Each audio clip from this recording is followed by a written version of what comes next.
আসসালামু আলাইকুম। আশা করি সবাই ভালো আছেন। আলহামদুলিল্লাহ আপনাদের দয়ায় আমিও ভালো আছি।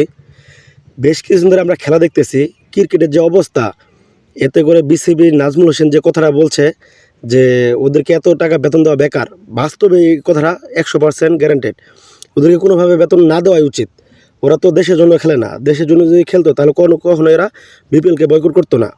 ওরা আজকে দুপুরে খেলার কথা না খেলে ওরা সংবাদ সম্মেলন করে, কত বড় সাহস! আমরা দেশের মানুষ, আমাদের জন্য যে ওরা না খেলায়, আমরা চাই না ওরা আর বাংলাদেশে খেলুক। গ্রামগঞ্জে অহরহ হিসাব ছাড়া নতুন প্রজন্মের ক্রিকেটার তৈরি হচ্ছে, ওদেরকে আমাদের লাগবে না। কারণ আমরা চাই না ওদের মতো বেয়াদব ক্রিকেটার যেন আমাদের বাংলাদেশে না থাকে। আমাদের ট্যাক্সে টাকায় চলে ওরা, ওদের কত বড় সাহস!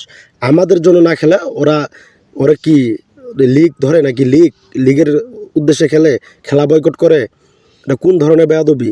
আমরা চাই বিসিবি নাজমুল হোসেন যে বলছে কথাটা, এটা যদি অব্যাহত থাকে, ওদেরকে বেতন না দিয়ে এই যে আমাদের যে কৃষি, এই কৃষির উপরে টাকা ঢালুক। এই বেতনগুলো ওদেরকে না দিয়ে আমাদের এই কৃষি খাতে টাকা ঢালুক।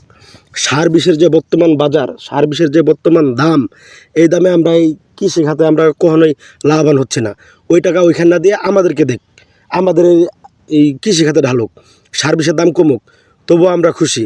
ওরা বাংলাদেশে আজ পর্যন্ত একটা ট্রফি আনতে পারে নাই, আর ওরা খেলবে, ওরা আবার ক্রিকেট বয়কট করে, কত বড় সাহস!